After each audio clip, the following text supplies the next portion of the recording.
My name is Karen Perkins, and I'm here to kind of tell you about how I became involved in First Choice Pregnancy Center. When I was growing up as a child, raised in a fine Christian home, but I never heard anything about abortion. It was never mentioned, wasn't mentioned at church, it wasn't mentioned in our home, and I'd never known anybody that had an abortion. So it was all just unknown to me. Then I met my husband, and I really liked him, by the way, and he was very passionate about abortion, and I really didn't know anything. Then we married, and we had 3 daughters, and we got very involved in a local church in Texarkana. And the church was very passionate and had strong convictions about the right to life. They taught us a lot of things that we didn't really know and that we really didn't understand. But one thing that has really always stuck with us was that it's not a political issue necessarily, it's a biblical issue and therefore should be a political issue. So we had our first grandson. He was born at 28 weeks.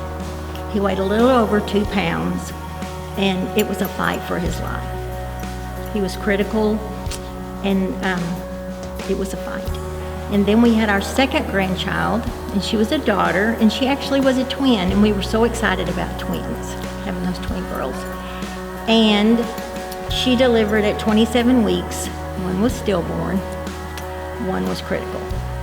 So once again, here we are praying beside these incubators, begging God to please give that child life. And then the 6th one came along, and he was born at 24 weeks, which is critical.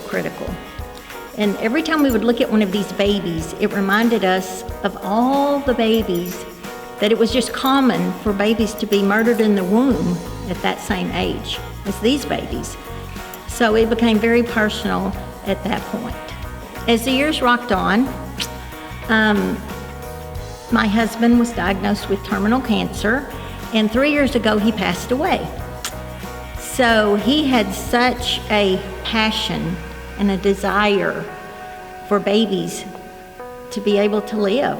After his passing, there were a lot of donations made in his memory to First Choice. And it was great. It was the sweetest thing to get those in the mail from Christy saying such and such gave a donation in Joe's memory. And it was so sweet. It was just the sweetest thing. Anytime that something is something you're convicted over or very passionate about, I always, when I'm in that situation, think, well, what can I do? Because my conviction or my passion really doesn't serve much purpose if I don't put it into action. If you're kind of thinking the same thing, what can I do? Well, you can pray, of course. In addition to that, you can volunteer at the center, or you can give. By giving to the center, you're honoring Christ by helping women to choose life.